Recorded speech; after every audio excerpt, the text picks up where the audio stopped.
But there's a few things we're going to talk about because there's a lot of fucked up shit going on. Y'all know I don't usually curse. But that's how first off, before we get into that, it's April. Happy birthday to all our April people. Word up. Happy birthday. Happy birthday, April. Send us some of y'all birthday cake. Happy birthday. Because we ain't got shit on the table.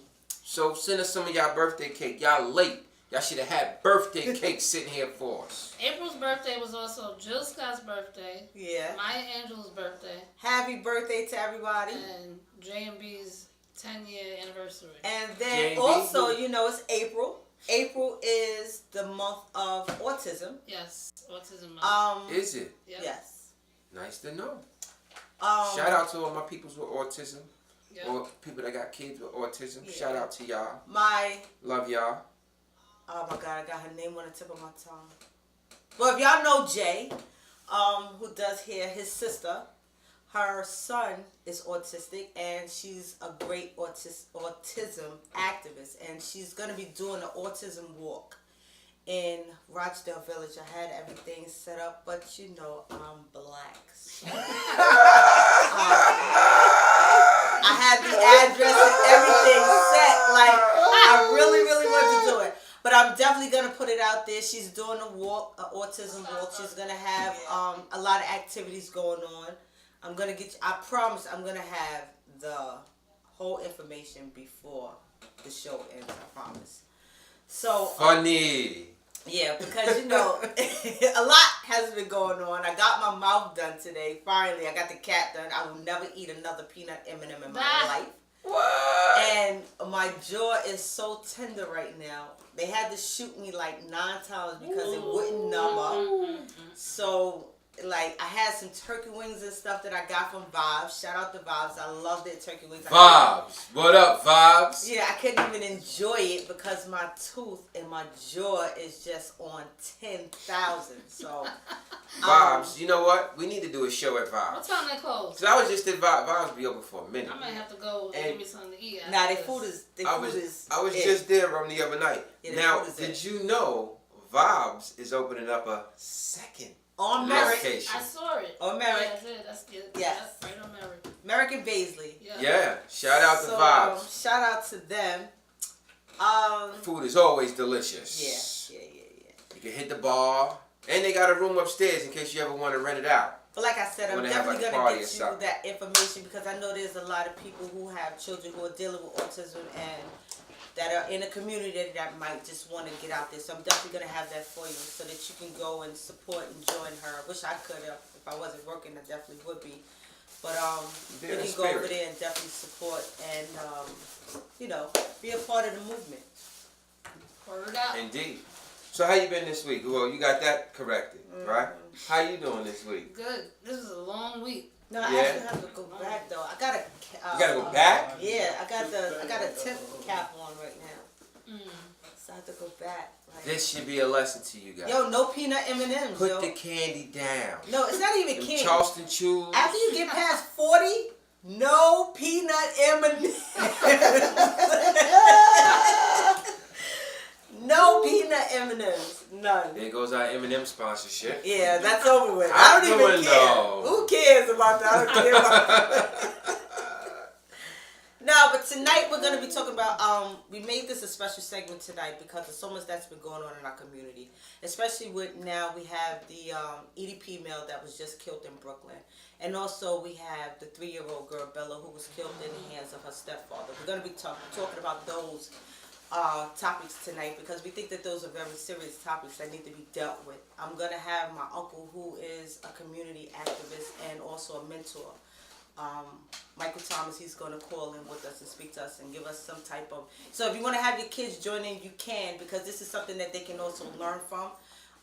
You know, he's going to talk to us about our rights and, you know, me being a 911 operator and dispatcher, I'm going to sit here and also explain to you all about how the public lies in order to think that they're going to get a quick response, which leads up to the fact that someone gets killed. So we're definitely going to be talking about that. We're going to get into that. That's something very special and very urgent that I think we needed to talk about, to put out there.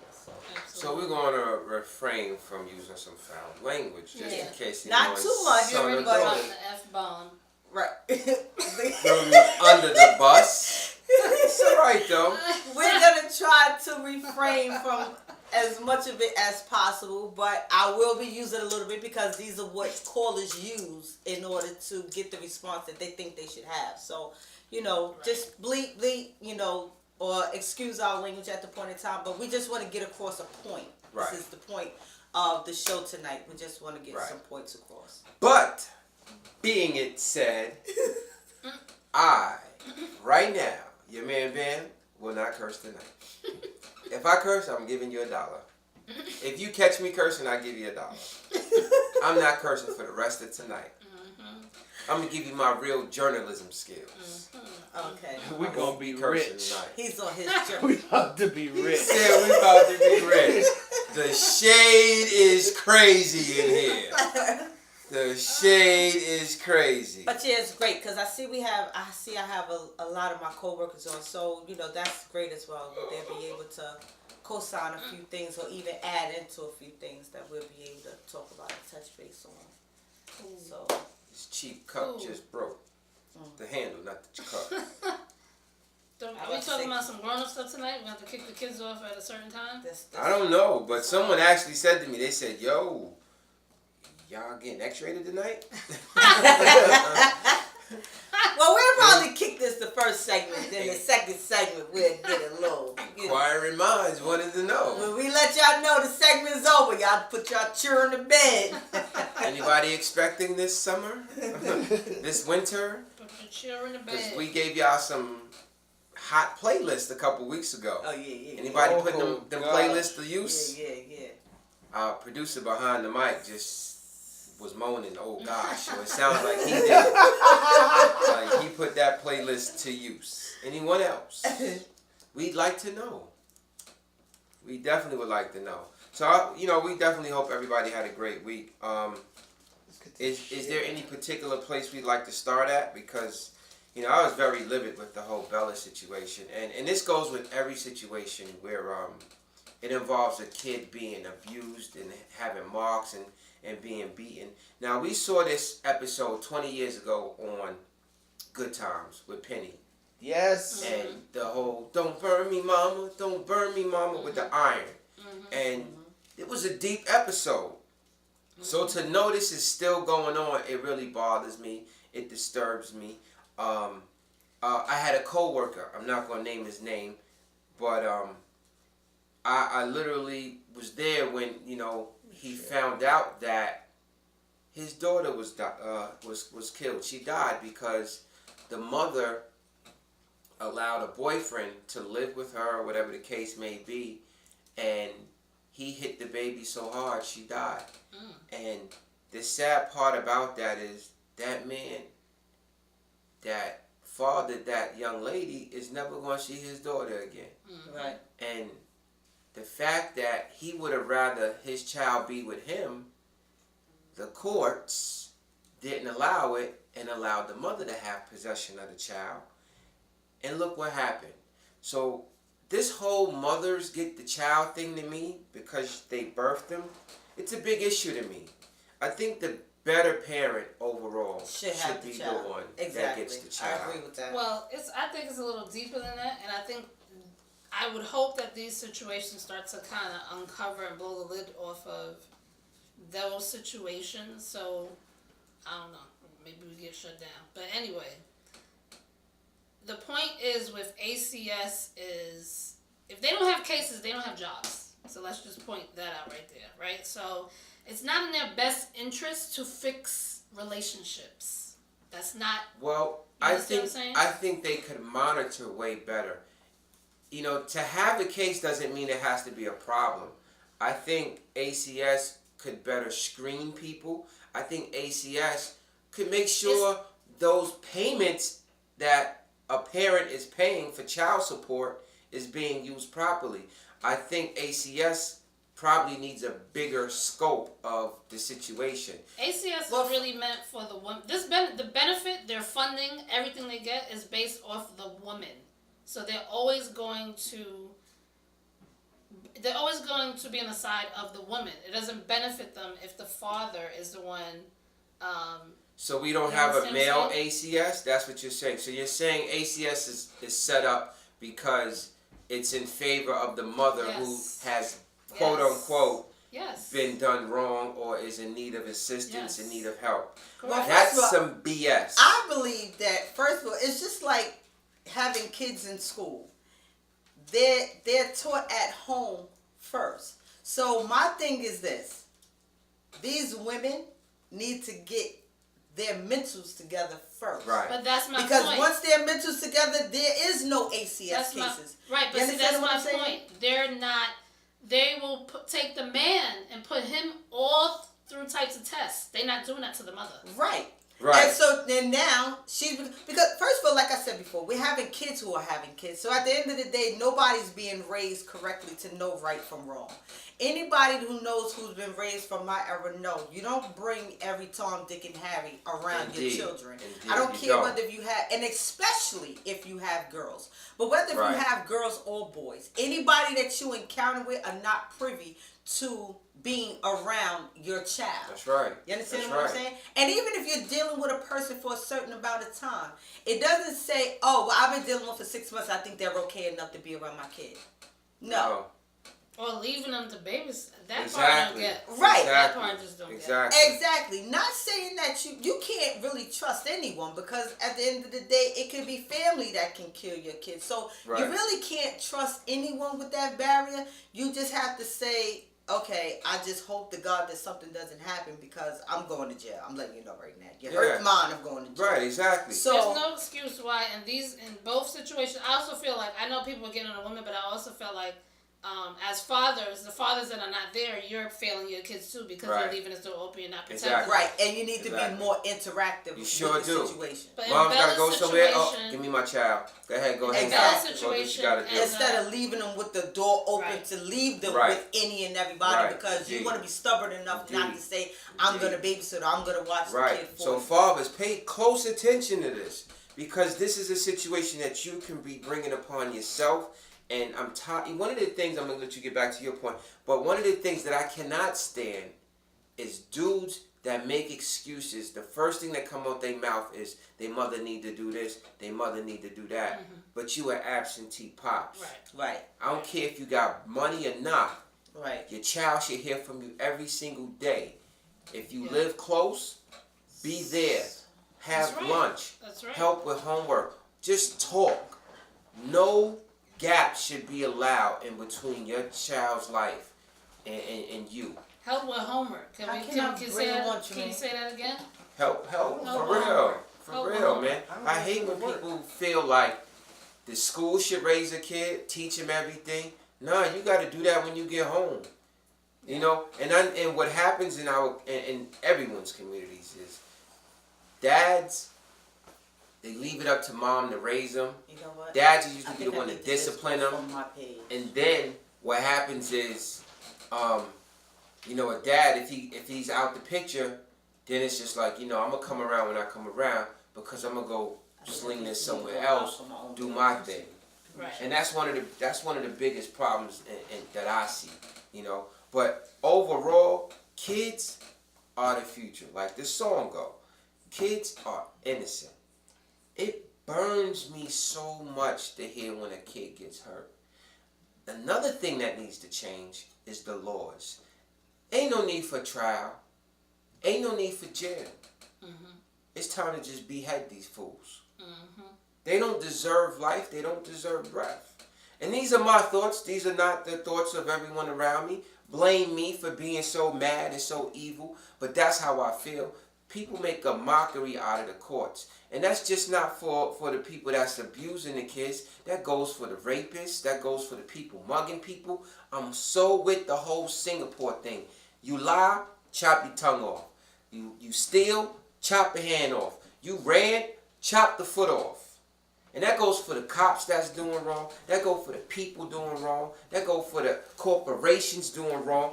Whoever. Bernie Madoff, he's sitting in jail while he just ruined people's lives. Nah, that ain't cool.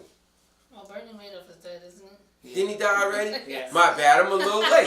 But that's what I'm saying. But we understand. We got your Right, point. We you got your understand point. what We I'm get your saying? point. But yeah, you know, like, kids is the last thing in the world that needs to, you know, be hurt. ACS and CPS, you know, y'all need to be ashamed, and the lid needs to blow off. In Bella's situation and the situation right before this one, where the mother and the boyfriend both got charged. They beat the baby or something Right. like. Both of those situations were two fathers fighting ACS to get their children, and they both dead. And they right. So, what are y'all doing? Right. Y'all want to keep it going because y'all want the mother on welfare, getting the benefits and that, because Right. that brings more funding to you and more budget money to you. So, Yeah, you know what I mean? Heads need to roll. It's cases. Yeah. It's Heads need to roll. Heads need to roll. if fathers, if they're in a better position, and these two obviously were right, obviously, if they were Yeah. filing to get Right. their child. Right.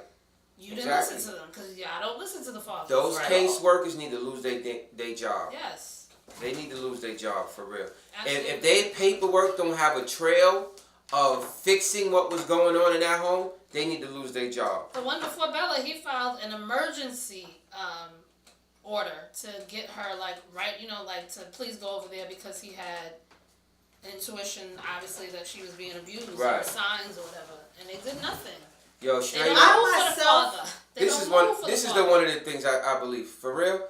ACS and these public assistant places, there should not even be another dad living. No, let me say it like this: there should be no boyfriend or no girlfriend living in the house unless they married.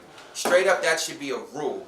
If you got kids, first of all, I already believe that you should not be separated from your significant other if your kid is less than 2 years old. You should not be separated. You should be focusing on your child. But then again, I know things happen. People need love. But there should at least be no one living in the same household if a child is in the household. There needs to be some I extensive myself screening. personally, I think that the mother should be charged as well. Because Yeah. I say this because Yep. if they can do a viewing and see that she had past bruises and Right. new bruises, how you as a mother, one, changing your child, bathing your child, interacting with your child in any way, how did you not see this? Word. She did.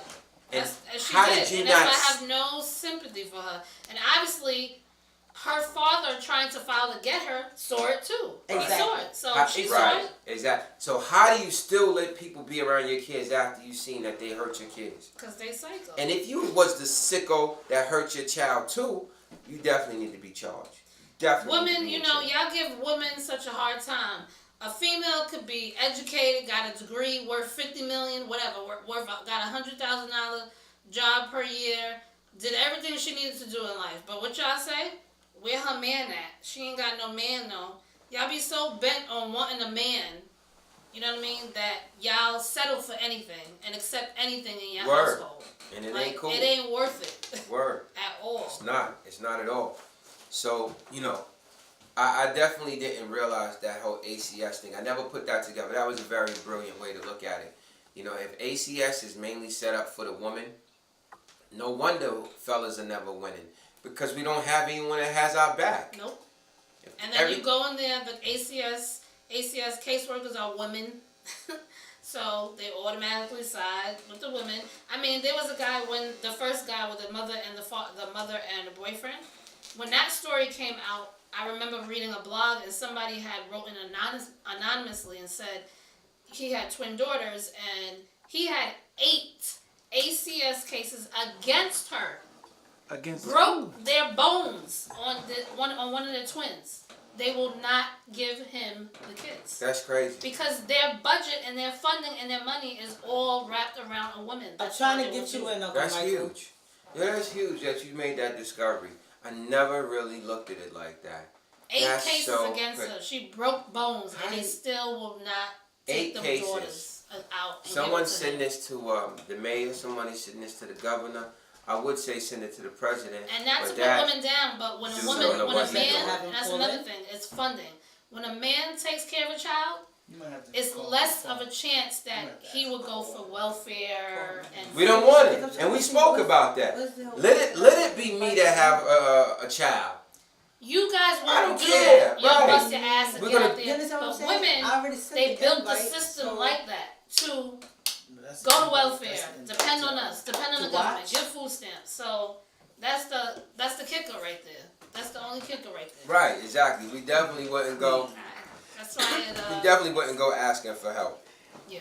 You know, we definitely And wouldn't. that's less cases for them, less funding for them. Like you said, so- less money. I get it. So the whole structure breaks down Right. because you give the child to the father.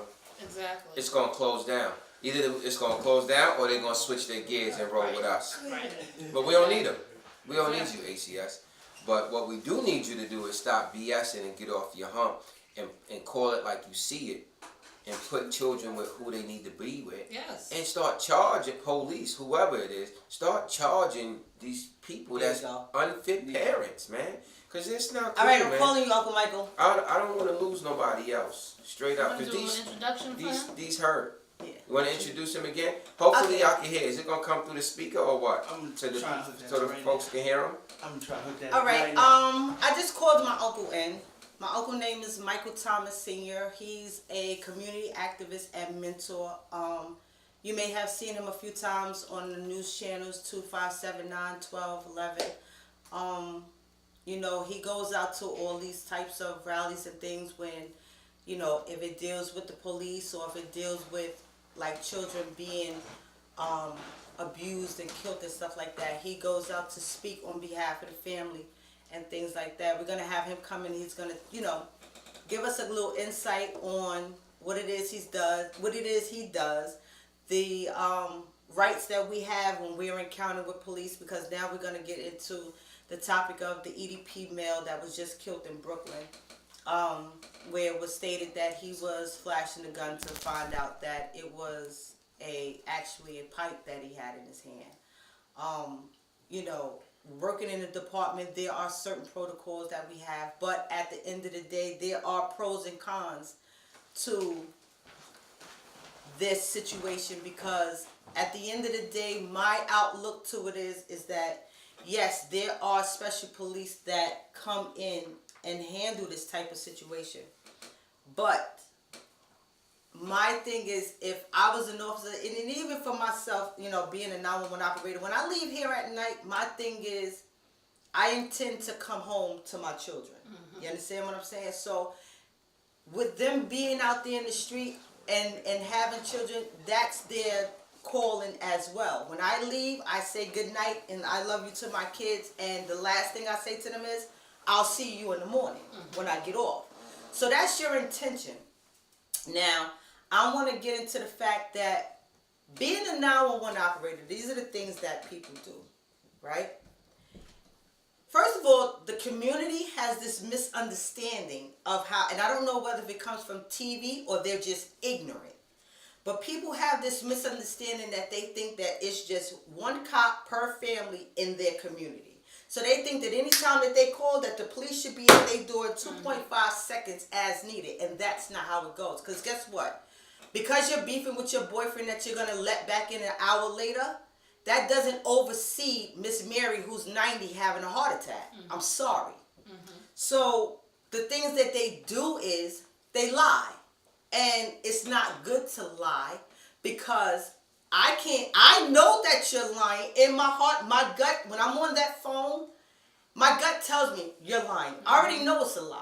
But guess what? I'm not there. So my job is to take what you say to me at face value. And if you think that just because you're going to say, oh, he has a gun and you know it's going to get the police there fast, you're now putting someone's life in jeopardy. Because guess what? I have to now put that in. Or when I get that job for somebody else and I'm dispatching it to my officer, because at the end of the day, me as a dispatcher, the officer out there, their lives are in my hands. They're like my children.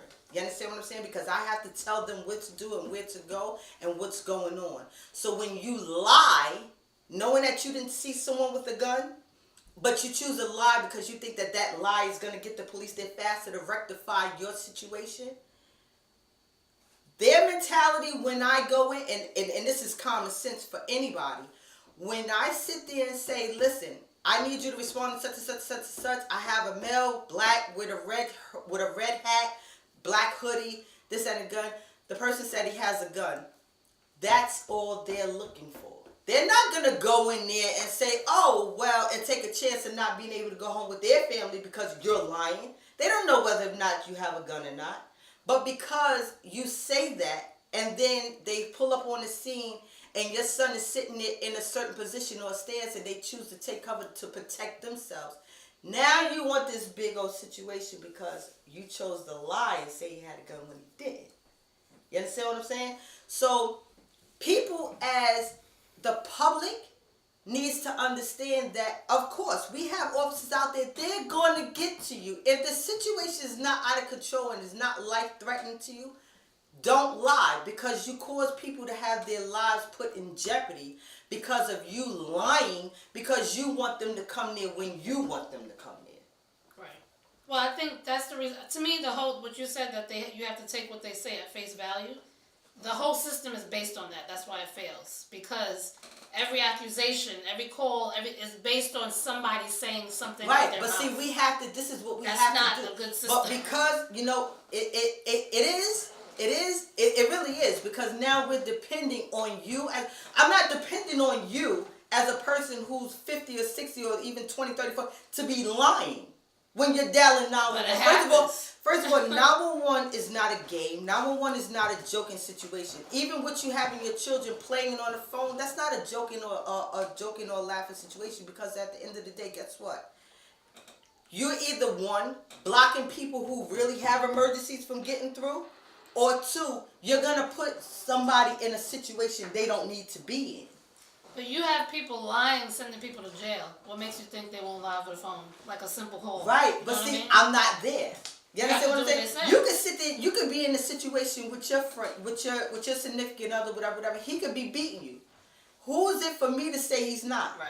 You have to understand do what I'm saying? That's And why- at the end of the day, if he's sitting there really, literally whooping your ass, for me to sit there and say that he's not, and maybe put it in that something or something with a low priority instead of stating that you're being assaulted, guess what? Now it's on me, because you could get beat to death. You could be dead by the time the cops get there.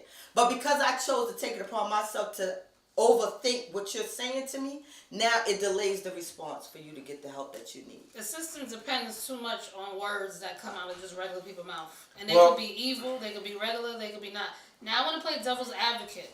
I saw that video, You may okay? have to speak a phone call. I saw the video. Actually call. You think so? And he was quite aggressive in his approach, right?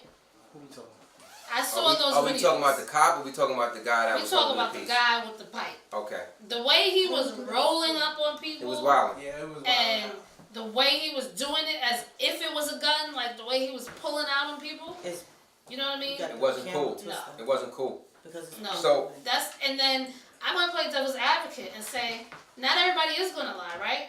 But the way that he was doing it, he could have done that to, let's say, a foreigner that really doesn't understand English. That's probably the first thing they're gonna think. I think it's a gun. You know what I mean? Like out of ignorance. right. You know what I mean? But see, this is what you have to really think as well. Like, listen, if he flashed a gun, if I flashed a gun at 10 people, I would have shot at one of them. I don't know. You can't really say that. Well, You can't. this is- You don't have Or the time listen, to or analyze even, all but that. listen, or even with him being in the community he was in, somebody would have shot at him. Right, and that's my point. You You roll understand up on what me like that. I'm not even taking 5 minutes to analyze what's a gun, because your movements and your aggression was like this. You know what I mean? Right. I'm gonna turn around, pull out, and shoot you because Right. I'm So thinking now it's a gun. that goes back to the point of saying that I can't say that the officers was wrong for shooting him if he still made the stance that he made when he made it at those other people. But what I can say is that the 10 shots right. was an excessive. very excessive. I do want to point out something though, and this is why I say, this system don't work, because had he pulled out. It ain't working. Had he It's pulled at him, out but I don't think on he's at me, home. right? So let's just say I was a regular person with a gun. Yeah, This is why the call. system, I'm not really for it, because let's just say he pulled out on me, right? Now, I thought it was a gun, right? If I shoot him and kill him, I'm going to jail. Because the question is, did you see a gun? No, I didn't see a gun, but I thought it was a gun. I'm going to jail, right? Mm-hmm. Now, I'm a civilian. I'm not trained. You expect me to analyze that and make a decision and know it's a gun, right? But if a cop think it's a gun, he's gonna shoot. He's allowed to shoot and kill. Well, and he's the one that's trained to be in a situation right, to determine if it's a gun. But a civilian, I'm going to jail. But at the same, you're that's right. Interesting. You're right. But at the same time, guess what? The main thing about the whole situation is that we're all still human. You understand what I'm saying? You're still human at the end of the day. So whether if I'm trained to it or not, my instinct just like is mine. for me to get you before you get me. Just like mine. So, why do I go to jail then? This is the thing with this whole situation. Now we experience cops shooting people. Uncle Mike, check your page because I'm adding you. So this is the thing when you got 4 policemen that come onto a scene. Mm-hmm. This is how I think it should be interpreted. If we all saw the movie The Negotiator, you kind of get what my point is. You got 4 people that's looking for this guy. You're trained with a gun. You can't carry a gun unless you've been to the range and you've passed your shooting test. So, if it's 4 of us on a scene, someone should be able to say, I got him. Which means this one person that says I got him should have him in sight, ready to shoot him. That's what I think. Everybody else should be making sure there's no one coming around and just saying, someone should be saying, look, put it down, put the weapon down. Whether it is a gun, looks like a gun, or isn't a gun, first thing should be, put it down. Because what they're saying is, they came out shooting. Right. Right? So again, I believe there should be one shooter. One cop says, I got him. If that man doesn't put it down when the officers say put the weapon down, then you in trouble. You take your shot. Basically. Not everybody just go unload on him. No. You understand what I'm saying? Well, there are special units who handle. And there may be special units, but you got to be that much special too when you're a cop to walk out there. It's 4 of you. It should only take 1 shot. If it's 2, okay, but I don't think you just unload. Now, I do get you got a job to take this perp down because the call came in, right? So now, when you get to the call, the way it's set up is, yes, 911's here so people can make a phone call. It is what it is. 911 operators have to put down what's said. That's just what it is. It's the same way someone is in court, a stenographer is taking down what a person is saying, whether it's the lawyer or the person on the stand. She may feel like the person is lying. She's not going to put that. When your job is just to state what it is, you state what it is. Now, that was a very, very interesting point when you said callers should not lie. That's something people really need to pay attention to. Because if you realize what you're doing, you wouldn't do it if you're doing something wrong. If you lie and now you say this man has a gun, right, and he doesn't have a gun, you might have just contributed to getting somebody killed. You did contribute. You did. Right. Because now police are saying this man has a gun, he's waving it at people, we need to get to him. Now, if the report was the man looks like he has a gun, but I'm not sure if it's a gun, now they know he may not have a gun. Or maybe if someone would have said, maybe this guy's mentally ill. But naturally, we're just going to do it on the phone. Naturally, people's reaction is just, he's got a gun, he's got a gun. Now, when I first heard the story, I will admit that, he's ready? Yeah. All right. Let me just close on this point real quick. I felt bad. I felt like police murdered that man. I still think they murdered him because I think they could have just shot it. You know, they could have said, yo, put it down and then shot. But you made a very valid point that I want people to really pay attention to. When 911 is dialed, tell the truth. Give as much give as much clues to what's going on. Give what you can. You know, because this information is being passed to the police officer. So they're going to be, already formulating what the picture and what the scene looks like. So if you just give them one simple thing, man with a gun, that's what they're thinking. Let me go save people because there's a man with a gun. Right. Now, if you say, man is disturbed, he's pointing something, but he didn't shoot anybody, then their mind frame is a little different. Okay, maybe, this guy, we can take him down. They're not analyzing all Right, because people are just, when things like that are happening, it's crazy. Hold on 1 second. Now, the other thing is to watch this man, which was, 30-something? To watch this guy walking around like he did was scary. Now, this is what bothers me with the community. I just feel like somebody should have been able to take him down. Yeah, because what he was doing was real foul. Exactly. And maybe there was nobody tough enough and smart enough or brave enough to all do of them it. probably thought it was a gun, so wasn't nobody gonna approach him. But at the end of the day, also you And have to I think. don't pay my taxes to take nobody down. But listen, I just want to say that. You have to also think and know and keep in mind he's disturbed. Right. But people don't know that. People on the street don't know that. So But they he was in a community But where he was well known. When you bugging like that, you're gonna look at a person and say, well, yo, what is wrong with this fool? Right. When you look, you know what I mean? Because no one's gonna just do that randomly. Like, you're gonna say, yo, what's wrong with this dude? You know what I mean? But yo, we got him on the line. Let's let him talk so we don't hold this man time. Hi, Uncle Michael. Hey, how are you? Can you guys hear me? Yeah, Yes. we can hear you. Okay, I just wanted to,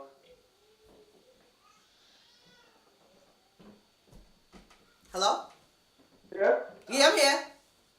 Okay, your viewers can hear me? Yeah. We have you on the speaker. Yeah, they should be able to hear you. Okay, Uh-oh. He's still there. I'm here. Okay. We can hear you. The floor is yours. The mic is yours. We're gonna be quiet. You got the floor. Okay, I want to introduce myself to your viewers that don't know me. I'm a retired New York City correction officer, 27 years. Okay, I'm also a community advocate, and I have my own mentor program. Now, I was one of the first or second people out there on the scene that night when I got the call from the news. And you have to understand what they're doing right now for the police department. And people don't understand this, that they want to change the narrative to make everything look in their favor. And we all follow stuff that the police do. You know they never give you no transparency on anything unless they feel that they're right. All of them pictures seen in the videos that I've seen, this guy was doing that earlier in the day. So actually when he got killed, what they did was they went and got the videos. Now they wanted to portray it like when the cops pulled up, that's what he was actually doing at that time. But all that stuff you seen was actually happening earlier. So this is the story I got from the African guys that saw that he got killed in front of.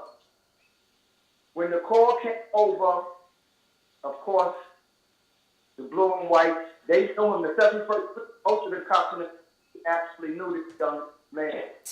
And the DT, he was actually walking back up Utica, and when they seen him and he took the description, now I'm only telling you what I was told by the guy that saw it. They made a U-turn in the street, and they got out the car, and they started firing.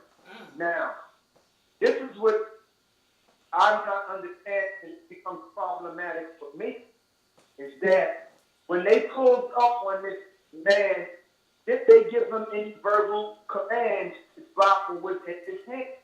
Right. If they did that, I would say the shooting was justified, but I would say it was accepted because you don't need 10 bullets to put an individual.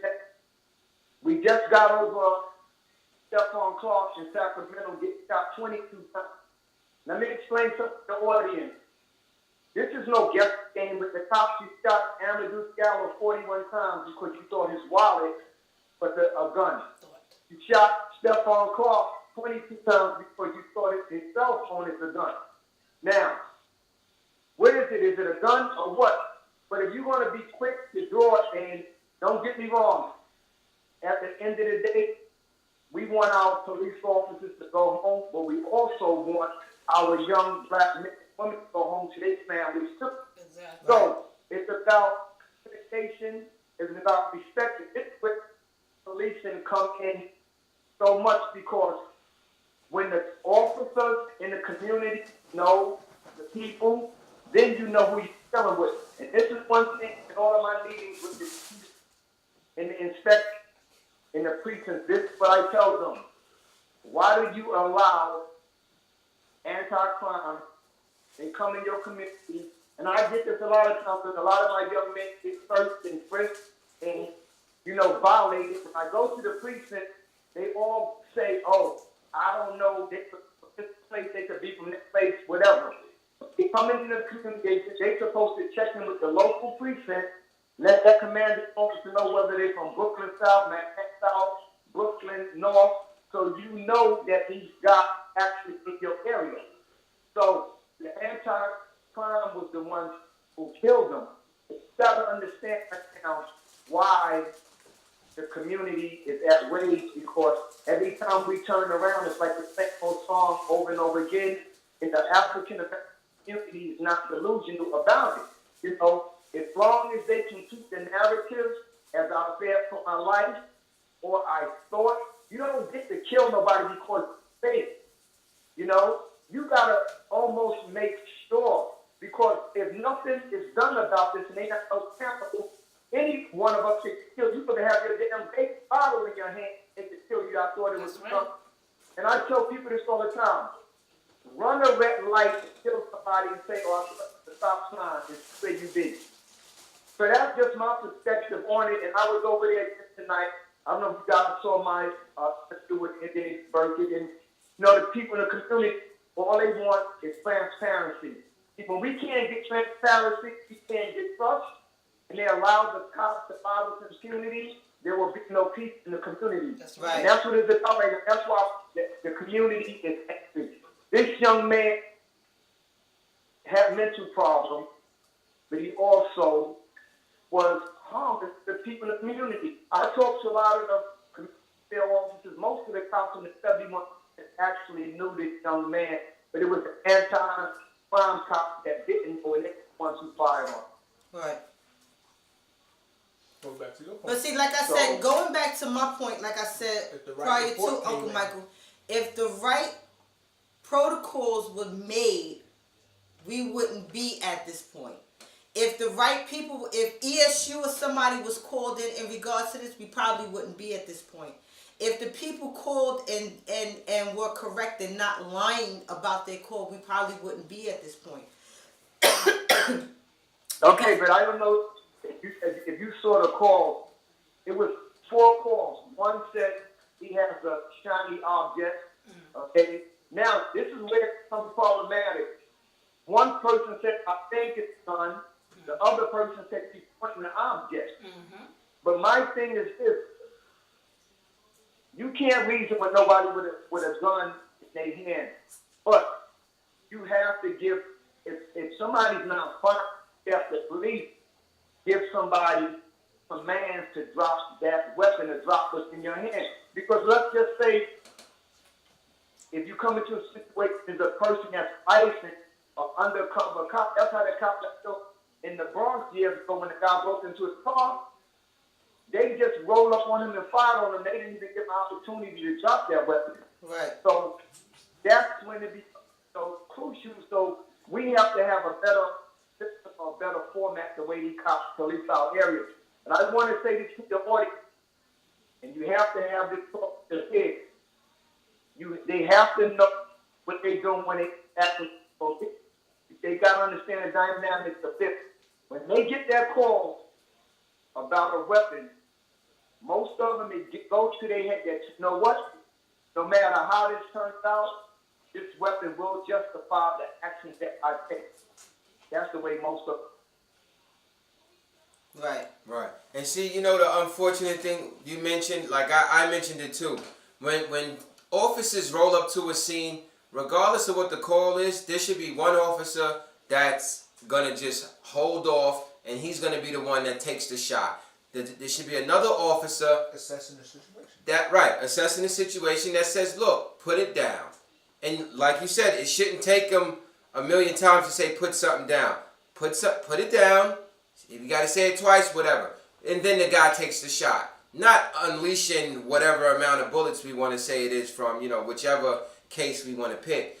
Because it's just, that's crazy to just be able to unleash all of them bullets on somebody. It's excessive. Yeah, it's way It's very overboard. excessive. And at the end But of the it- day, huh? You have to look the way he got police.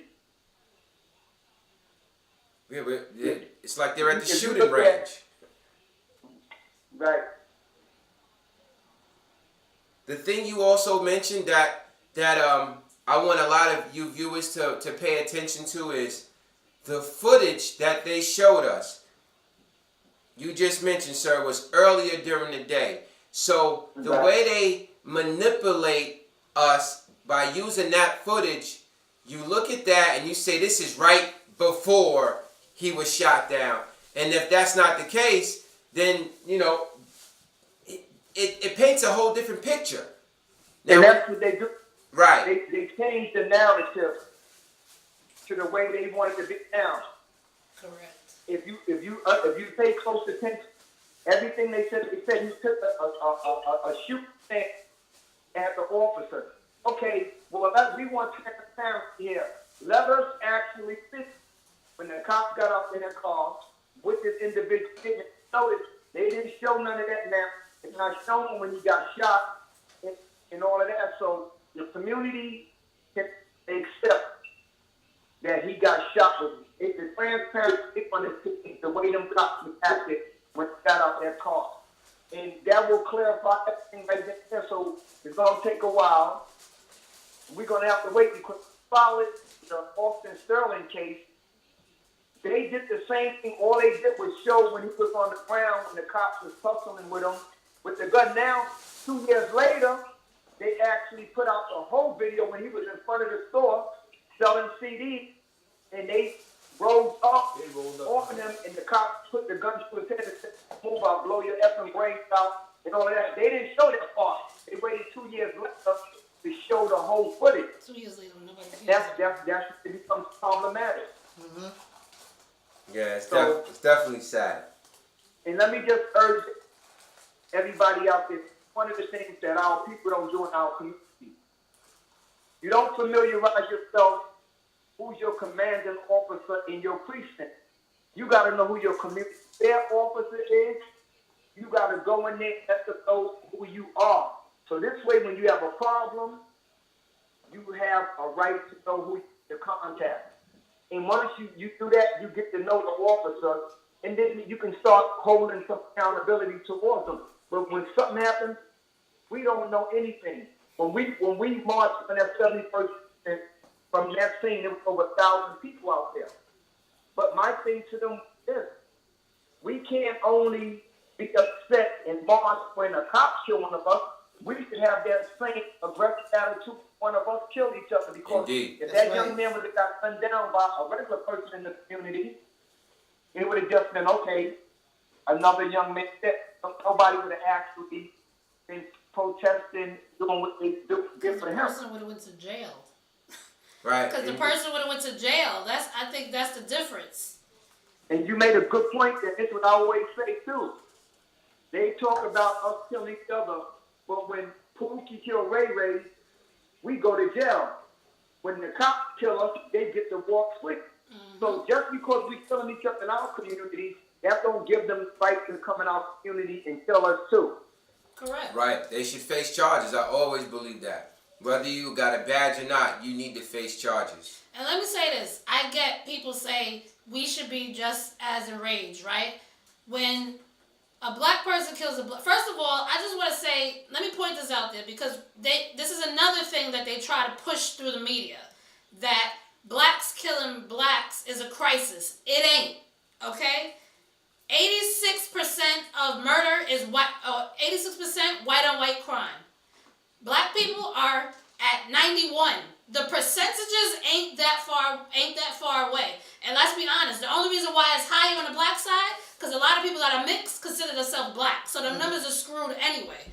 Black on black crime, it ain't a crisis, because white on white crime is at 80%, 86%. We 4% away from each other, 5% away from each other.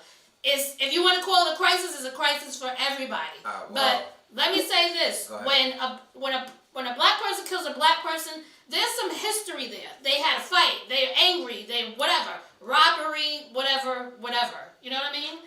I don't condone it at all. I'm sorry. No, I mean, love my people, for nobody, but I don't condone though. us For doing nobody. it. But don't say, well, because y'all killing each other, y'all should be standing up for that too, versus just standing up for the cops. We're not trained and we don't get paid to protect people. No. The moment you start training me to do that type of thing, then maybe it'll be different. I don't know. I mean, but I'm not the one going around killing people, so I can only speak for myself. I'm upset with our community for a whole lot of reasons. And I only believe that it gets to that point where we're killing each other and fighting each other because we got a lack of respect. So whether we get trained or not, I got a huge problem. I started home first. If white on white crime is right there, I don't is care it about because of that. their lack of respect? I don't care about white. I care about my people. Right. I mean, I care about everybody, but I'm talking about my people because my brothers, my sisters, my cousins, these are my people in my community. So the numbers don't matter. I don't care if it's one person that dies. I'm upset. I'm pissed off about it. But see, like for myself, like there's it's good and it's bad to it. And I say it because of this. Like, I have young cousins who are on the job. I have uncles who are on the job. I have, damn near 90% of my family was on the job or is on the job. And God bless the dead, my mother did 30 years, right? At the end of the day, the mentality for them is to make it home. And I think that this is what people are misunderstanding. So it doesn't mean, does it justify me to kill you? No, it doesn't. That's not what I'm saying. But it goes back to the originality of what I said. If people were not ignorant in the calls that they make, it doesn't put them in that mentality to already be aggressive when they get to the scene. You understand what I'm saying? Because... But you don't see that same aggression with other races, though, and they may call and say he has a gun. I think he has a gun. You don't see that same aggression. The response is the same. Listen. I'm a dispatcher, right? I dispatch everywhere. I dispatch Brooklyn, Bronx, Queens, Manhattan, the Far Rock side. If the people would have called up and said, "Crazy Mike is at it again," it would have been different. It would have been totally different. Because then guess what? We don't have anti-crime out there. I'm now connected straight with the precinct who's deal with and no concern and no crazy Mac. Mike, you understand what I'm saying? Or it might be a unit who's so used to him because they responded to him acting irrational at some point in time over and over again. So what I'm saying is this. The response is the same. I don't care where you are. If you're being assaulted or you have a gun, they're all coming, period, point blank. I wouldn't Okay, care. but let me just say this. This goes, when you come to, this is where community policing comes into effect. When you have people that don't understand of the community, they don't have intentions to make themselves known in the community. I deal with a lot of situations, and some of them just feel because they never been held accountable for their actions, they could do what they want. So they're going to come with that aggression. They're going to come with that mentality. I'm going to take you out. See, right. When you're dealing with a community and you don't have respect for the community, all you are there to do is make arrests. But let's just piggyback on that. Everybody wants to make it home. You can still arrest somebody and take them to jail with their dignity. You don't have to dehumanize a young black man to get the point across. Right. So the same way anybody locked up, and I say to the police all the time, I would hope you treat somebody the way you would want them to treat your child. So, right, but see, you know what happens now? But see, that's not every cop, and this is where the problem is coming out at. Because now, because you may have 20 bad cops, that don't mean that every cop is bad. Every cop Okay, is but not out there to be the same way. Hold on a second. Every cop is not out there to be the same way. Every cop don't have the same mentality as John does. You understand what I'm saying? And then another point I want to make is that, yeah, we have community policing, and if we do have more community policing, guess what? The community is not receptive to it because, for one, we already got rap songs that's engaging "fuck the police." You understand what I'm saying? So they already built this mentality in the kids to not be receptive to the police, to not speak to the police, or they think that if they even talk to the police, if somebody sees them, they're being considered a snitch. So they already have these barriers that's already been put between the community and the police, and this is why community policing is not working. Okay, but you know why it's not working? Because regardless of what, even with my job, you gotta police and you gotta do your job. Whether the people in the community are receptive to you or not, you're there to do a job. You don't get paid for people to like you. And when you don't take that into your job duty, then you're not going to be effective. But let's just say this, and the cops say, "Oh, well, we don't want to be tainted with the same brush." You tell people if you see something, say something. But you working with a corrupt cop and you don't say nothing about them. Thank you. Until the good cops Right. start speaking out against the bad cops, Just as that they bad. want to be tainted with the same brush. Indeed. Okay? So Indeed. you can't be in a community and know your partner is effed up and Indeed. stand there and go along with them. It don't work that way. They That's got a why- code to each other. That's Right. why I Right. call them the biggest gang. They have a code. They got their own code that they abide by amongst each other. It sucks. You can't win in that situation. You win for losing.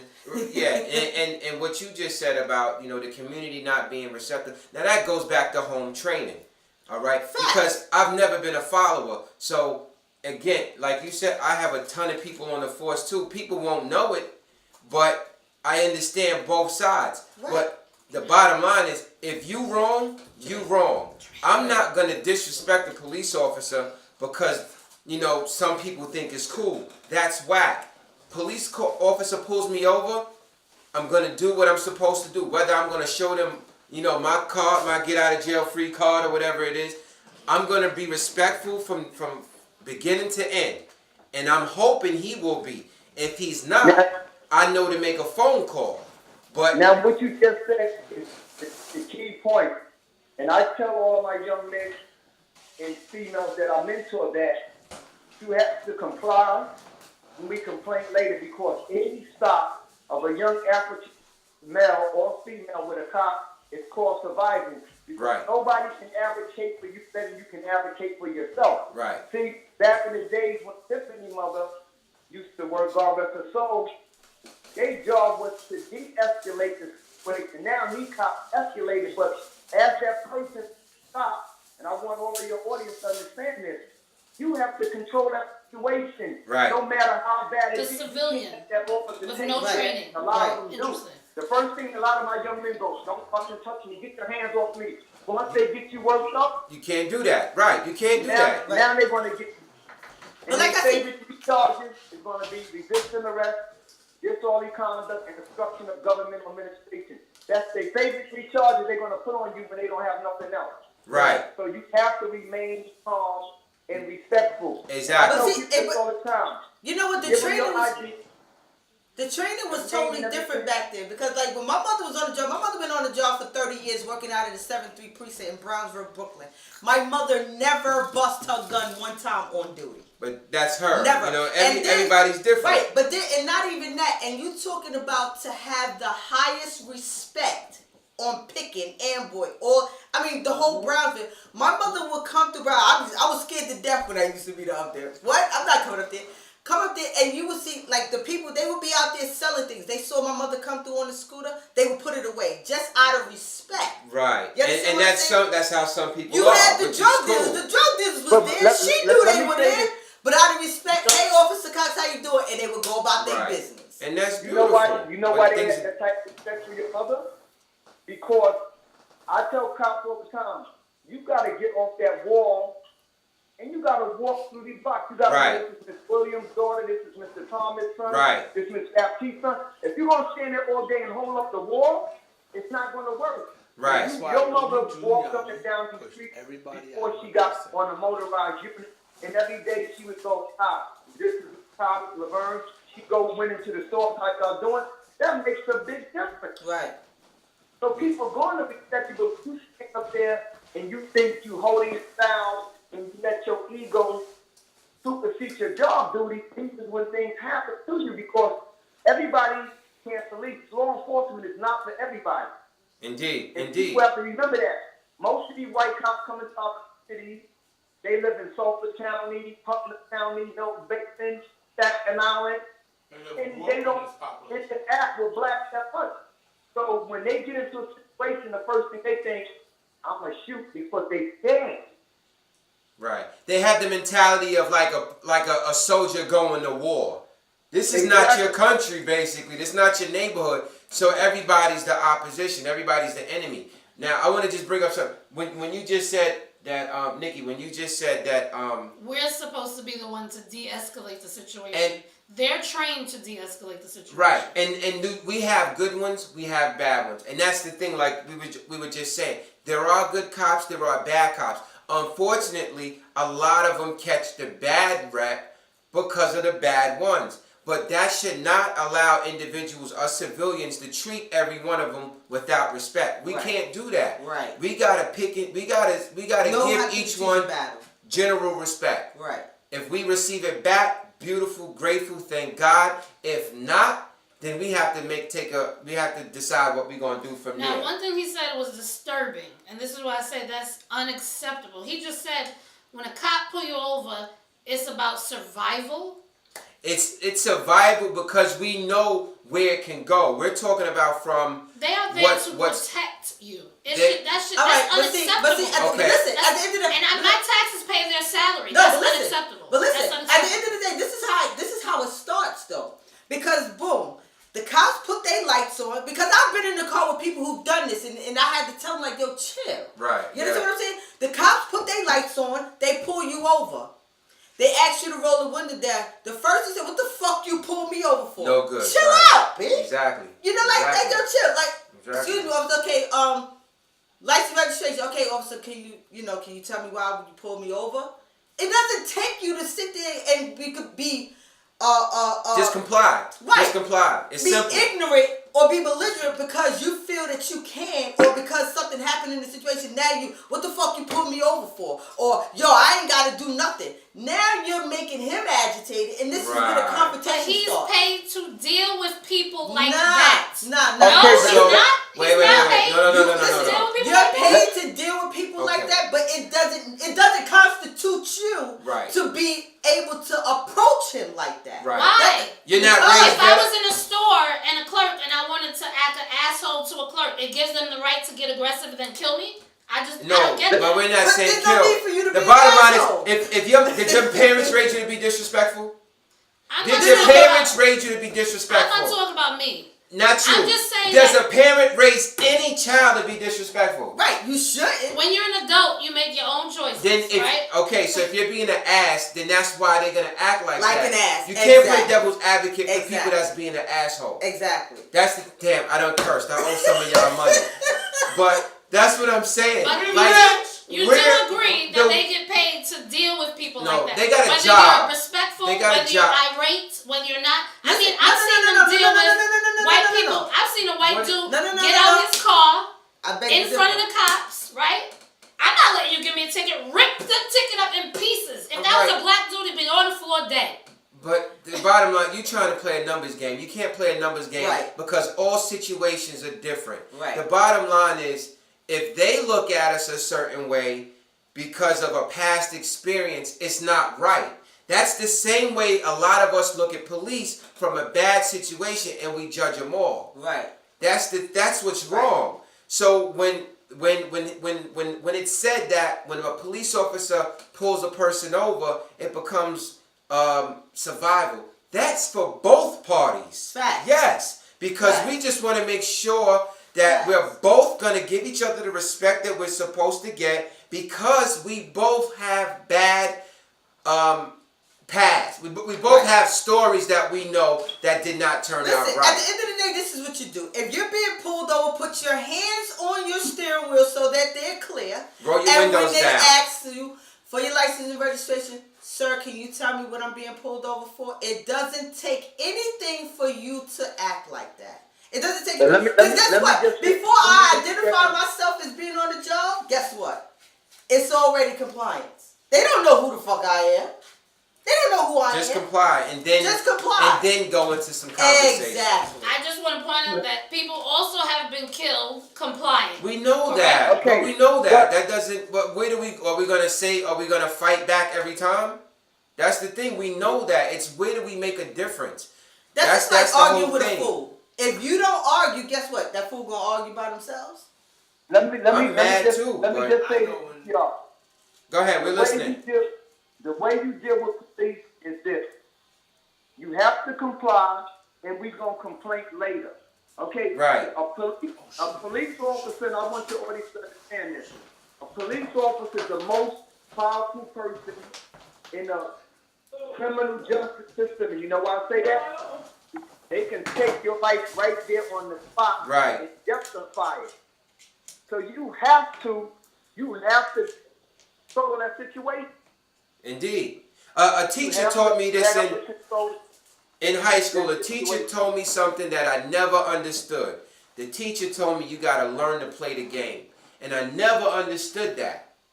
I know how to play the game. I'm just talking up for the people that are But maybe And were nobody should raised be a certain way. They don't nobody play should the be game. being I'm At talking this up for the time- guys that maybe got pulled over 8 times in a week and now he's frustrated at the 9th time. You know what I mean? That's Okay, but listen, It's if a you've been possibility. pulled over, is. after the But second or third time by the same officer, if you didn't take the initiative to do what it needs to be done to make a complaint Thank against this you. officer, then you need to be in the situation that you're in. Because No, you don't need listen, to be, but you no, need no, to wake up. You need to wake up and, Right. and know how to take steps, because guess need to what? wake up, There's right. somebody over everybody in Right. everything. Right. Everybody has a boss. Right. So this is why they have CCRB numbers for you to call and make civilian complaints. Right. This is why they have IAB numbers for you to call and make complaints. Not for you to go home and now get frustrated and next time when he pulls me over, I got my gun, I'm going to shoot him. That's not the answer. Right.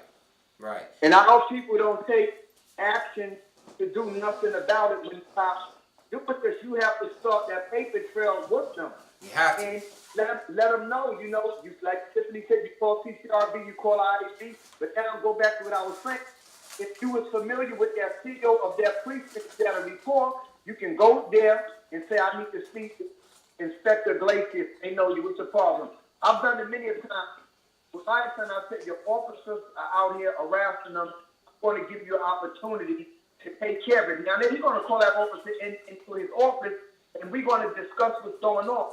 Because the cops cannot break the law to enforce the law. Right. Because they are the protectors of the law. But when they take the law into their own hands, then they become worse than the people that break the law themselves. Right. So we have to deal with them.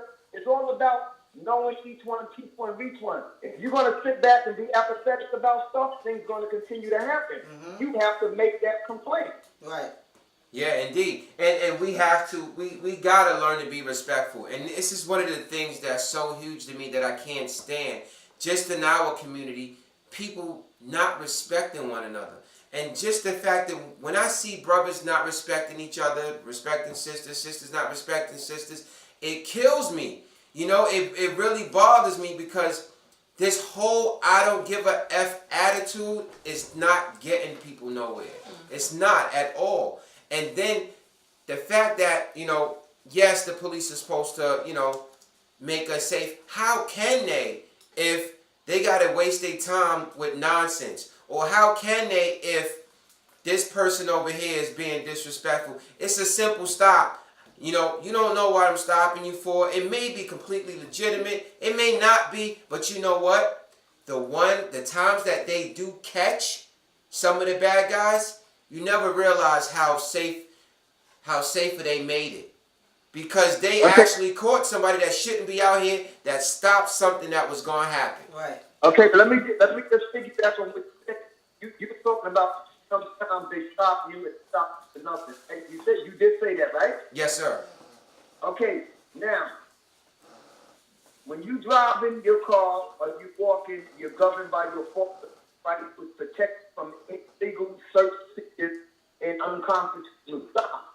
You can't sit back if they stop a young man for no reason and they find a gun on them. They didn't have probable cause to take that stop. We want the guns off the street.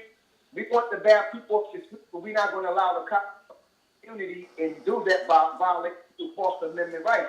So we have to hold them accountable for that. I had a young man with my law firm. The cops actually stopped him, pulled him over. He had 3 guns in his trunk, $60,000 and $75,000 worth of marijuana. Now, this is how most is rob us impunity. When we was on trial, they had nerve to get up and say, when I stopped him and asked him, could I search his trunk? He told me, yes. Now, everybody sitting right there, even the jury was looking. So the lawyer said, you mean to tell me you knew he had all this stuff in his trunk and he told you you could search it?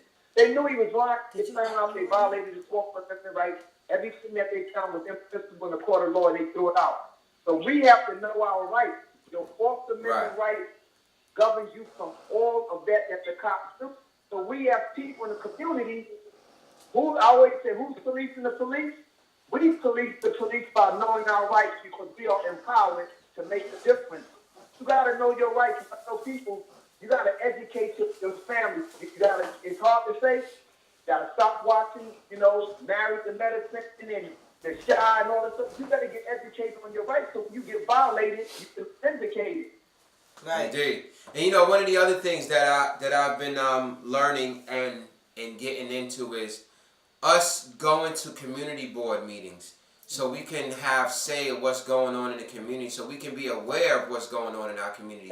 Go to the community board. Like if you're not happy with a park, if you feel like your neighborhood needs more, it's time to go to a community board meeting and let your voice be heard. It's time to team up with the community. A lot of us don't do that.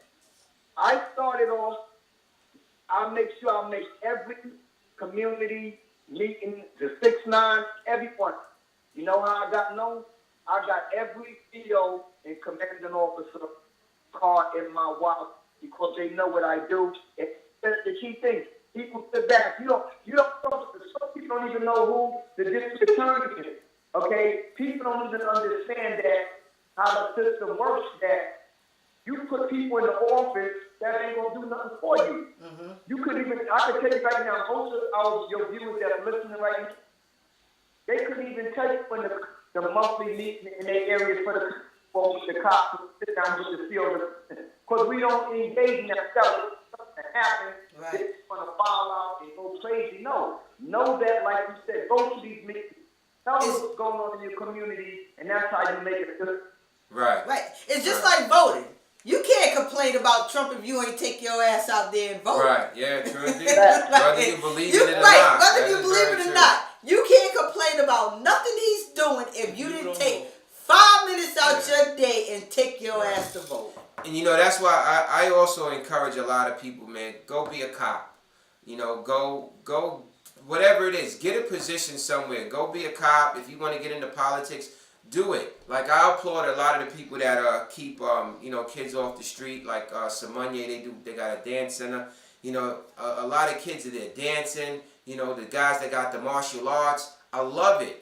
People that got the basketball things going on. The tennis, they got free tennis. Right. I love it because kids need to do something. They need to get active. I love parents that are actually taking the kids. They go to the games because that unity and sense of family is so necessary again. Right. So people have a sense of being alive and a sense of accomplishment versus just existing and don't care about it keeps them out of the street from being with people who are not doing things productively to get themselves to encounter with officers who are now doing the things to them that shouldn't be done. Right. Right. Now we have a lot of good cops in the community, but which I want y'all to understand. Sometimes I'm out of my bed 1 and 2 o'clock in the morning, and I'm running all over. And you got your cowboys out there that just feel they're gonna violate people's rights and just to get the arrest to get their numbers up. So a lot of our young men are being violated, and I urge this to all of my young men: comply. I don't want to run. You don't know what cops you dealing with. You don't know if you got that cop that took their father to death. You don't know if you're dealing with that cop that shot Samir Rice. You don't know if you're dealing with that cop that killed Officer Sterling. Right. Okay? So you don't know what cop you're dealing with. Right. And So you're you not a gotta be coward if you careful. do so. You're not a coward if you do so. And if your mans in them tell you that you're a coward for doing so, then he don't care about you. Exactly. Comply. That's all That's you need it. to do is comply. You have to comply. Indeed, yeah. Sometimes egos get in the way on both sides, and it's sad. It's not a But win-win see, situation. This is the thing that I want all y'all to understand. You get stopped, they ask you for your ID, and if your viewers even follow what I'm telling them, I guarantee you 98% of the time you'll walk away from that incident. I tell all my young men like this: the cop, you give me your ID, what's your name? Michael Thomas, yes. Where you live? 123 Riverdale, yes. Now, you invoke your Fifth Amendment rights. You don't have to say nothing else to that cop. Oh, what you doing in this area? Don't answer him. Oh, you want to be a smart ass? Don't answer him. Now, can they take you to the precinct for enforcing your Fifth Amendment rights? They could, but what are they going to say they taking you there for? Because you choose to remain the right to remain silent, because Right. anything you say can be held against you. And don't resist That's arrest. what you do. And I guarantee you every time you'll walk away from that incident. When you talk to the cops are not talking to you to help you, they talking to you to help themselves. To build a case or something, to build a reason. Right. And that's it. You don't have to say nothing else. I guarantee they set your ID and get on your way. And don't resist arrest. You can't. I don't advocate for anybody to resist arrest. You have to comply whether you feel an officer is right or wrong. Right. And fight later, unless you really gonna fight to the death, and that's No. going to be on each person's call. Because No, I no, understand some people got a huge ego, but you know, I'm glad. I thank you for giving us that advice and giving our viewers That that was advice. great advice. Indeed, because a lot of people need it. You know, a lot of people need it. We definitely in a sad state where, you know, we're not. Everyone's not comfortable with a lot of police officers, and we'll just be pretty honest. It's usually the white officers we're not comfortable with, but it does go a long way. You know, it's them against us to a degree, but we And definitely. let me just tell you this. A lot of times I get a lot of cases where you have to understand a lot of young men get stopped by the cops, they get violated by the cops, and I say, well, what's his name? Nobody remembers his name, nobody remembers the car. If it's a blue and white, get that number off the car. If it's a plane, if it's an undercover car, I need the plate number to the car, because if you don't have nothing to work with, most of the CEOs in the precinct know who these officers are. They're not going to help you. So you gotta, when you get stopped, always look at the officer's name and shield them. Oh, Officer Smith, Officer Gonzalez. Okay, if it's two of y'all, you remember the name, the next person remember the shield number. You get the plate number to the car. Now we got them. All I need is one officer's name or plate number. Now we can do them like some homework at school. But if you don't get nothing, they're gonna walk away from that incident. You don't know. 9 out of 10 people I deal with, who's the officer's name? Oh, I don't know. He was tall. Okay, that's not helping me. Right. You gotta get information. Right. Always remember that. Get that officer's name. Well, you should be taught that with any type of business that you handle. I mean, I do it constantly. My mother taught me that with anything. If I speak to anybody on the phone, write the time you spoke to them, their name, their ID number, if necessary. That's with bills and everything. So Yeah, indeed. you should be Indeed. you should be And the doing that officer- in life. Period. With everything That that you officer do. pull you over and start But see, talking to we you. say that. When he say to your name, you say, yes, Surprise. Officer Smith. Yes. Yes, Officer don't Zavali. do When it. you start saying their name, they he know my name. There I'm you gonna go. mess this up. Mm-hmm. Yeah.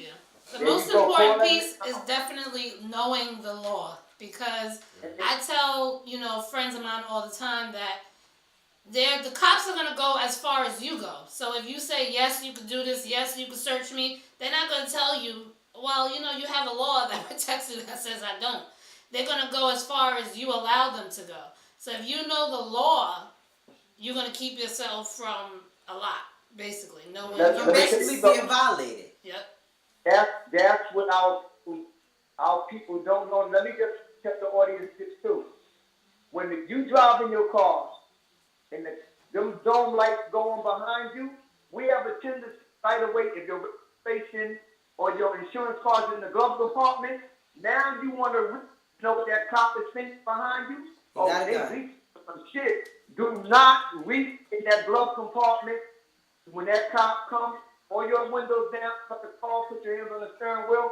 License, registration, officer, my license and registration is in the glove compartment. Can I have permission to get it? Because once they behind you and you start bending down, you Right. giving them in the right then and there that okay, That's fact. Right. And this is why they're now approaching your vehicle with their guns drawn. Right. Don't do it. Right. And that's very simple. And I know a lot of people, it may go over their head, but you're right. Just wait for them to get to the car, Right. to Wait figure till out they get to the wherever car. it is, and just let them know, Right. look, it's over here. Can I Or get it? it's in my coat pocket. Exactly. Can I reach in my coat to get it? Right. Exactly. To my You wallet. know, or it's in my back pocket. Right. Don't go reaching trying to get it first, because this is why they're gonna feel they have probable cause when they approach Right. you. They're in defense And let me mode just- now. Right. Let me just say this to your audience too. When the cop tell you, get out the car, I get a lot of them, I ain't getting out the car, why I gotta get out the car? You gotta understand, you cannot hold court with a cop in the street. You're gonna lose that battle every time. You have to just come, even if you know he's wrong, get out the car. Comply. And you can deal with him later, because you know what? You in a way, let them violate your rights. That's the easier case to win and get you some money. It ain't about the money. It's about the principle that when you walk away from that incident, they think they violated you, but then when you get with the right people, because I'm a pro at this, and you're gonna get that paper, and you're gonna be disciplined. And let me just say this too to your audience. I want all of them to stop thinking that the stop and frisk no longer exists, because it does. What happened with the stop and frisk is under Mayor Giuliani and Mayor Bloomberg, the cops was allowed to do whatever they wanted to do. Under Mayor de Blasio, he's telling them if you stop and frisk someone, violate their Fourth Amendment rights, and they put in a lawsuit coming after your job. Also, when you get stopped by the cops now, when they search you, they got to give you a receipt on the spot as to why they stopped you, as to why they searched you. Right there, they got to give you one of their cards. Okay. Yeah, I remember seeing you got to get a card from That's them. good to know. Right. Yeah, I remember seeing that.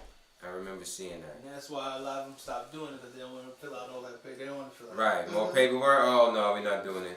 As long as your license and everything is straight, your ID straight, all right, have a nice night. Right. That's it. It becomes one of those. And that's what we want. Yeah, let us go on about our day. We know you're doing your job, but let us go on about our day. Right. We want everybody to go home. Right. Indeed. Absolutely. Indeed. Yeah, we definitely got a tough battle. Hopefully we get rid of the bad apples in the bunch, and things can get back to normal. We hope that. We definitely appreciate you shedding a lot of light and giving us a lot of Yep. advice. Well, we're So definitely we're gonna stay enlightened on the shit that happens with the situation in Crown Heights. But just say this before I go, it starts at the top with the mayor, the police commissioner, and the COs in the precinct. These cops let me tell you, the cops do right, we can give them their due diligence. But when they do wrong, I deal with a lot of community advocates, activists. These cops have to be held responsible. If it was for a long time, a lot of this stuff wouldn't be going on. But until they are held accountable for actions, I really hate to say this, it's going to happen again. Right. And that's just the sad part about it. But I want everybody to know that each one teach one, reach one, because the more we educate, the less the system incarcerates. Right. Indeed. Let us know if you ever having something. I definitely would love to come out. I love community Well, events. Starting the end of the month, I'll be back to my daughter got another daycare. I got a huge basement decorating. It's going to be, I want parents that's if you have any young men and young women, even people my age or age. I'm not patting myself on the back, but I think I great when you come and you take information because you know what? You're going to know exactly what to do, who to call, who to contact, and if you violate it, we're going to get that paper together. Last year, I settled 16 lawsuits between Bed-Stuy and East York for young men getting violated, legal stop, search, in their cars, and just for any reason at the cops. Okay, the cops could do whatever they want to do. You get them in the court of law, they got to follow that, and that's how you get them. You only can get them that way. You can't other way by cursing and acting belligerent. You're not going to win that battle. You got to do it in a professional manner. Right. And then we get.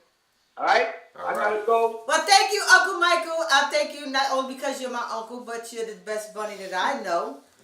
But we thank you very much for everything that you do and your mentoring for the youth and stuff like that. And we'll definitely be back and in touch with you in another segment, of course. I appreciate you guys for putting me in the air. But now I gotta go get to Bunny her for a minute, right? You know what? Thank you, Uncle. I love you. Thank All you. right. All right. Bye. I love you guys. You guys are great. I mean, y'all very informative. My brother, we need more brothers like this film we're doing. And the two deeper bunnies you got with y'all. Very good. Thank you. Thanks, Uncle Mike. All right. Bye. God bless. All right. God bless you too. Bye.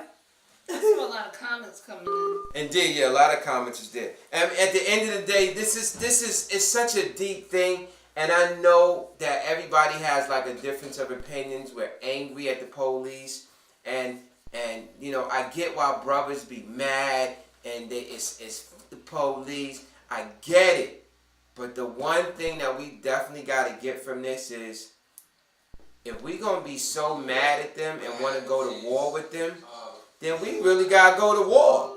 But are we really ready for that? We're not ready to go to war with the police because they're a bigger gang, and that's just what it is at the end of the day.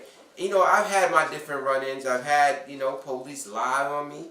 I've had officers that said, have a good night," and it doesn't stop me from giving the officer respect when I first meet him, because again, I know a whole lot of people on the force.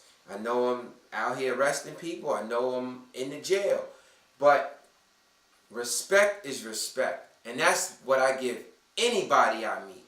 I give anybody I meet. If you know me, you see me in the street, you may hear me say sir. You may hear me say ma'am. And this is something that I realized. When a conversation is started with a person and you hear the word sir, or you hear the word ma'am, how disrespectful can a person Really be. Exactly. Because I done gave you the utmost respect talking to you. So if anything goes south, I'm not going to mind whipping you. Right. Because I done gave you complete respect by saying sir or ma'am. Right. So anything other than that, you brought on yourself. Exactly. But we definitely got to give everybody respect from the gate, and let's see where they at. And that goes for the officers too. And it gets your blood boiling because of the things that happen out here. Right. And one thing that he mentioned is what we always see is bad cops on the force, and there's good guys, and there's good guys that don't say nothing. Right. And it's like, how can you not say nothing? But yes, they do have a code. They have a brotherhood, and this is one of the reasons why I do encourage so many of you brothers to go be cops. I don't care about the old school thing talking about never be a cop, or if you with a cop, you a snitch. But I can't really say that, because at the end of the day, that's like you being a follower, because you have your own mental situations. And I say that because, like I said, majority of my family is on a job.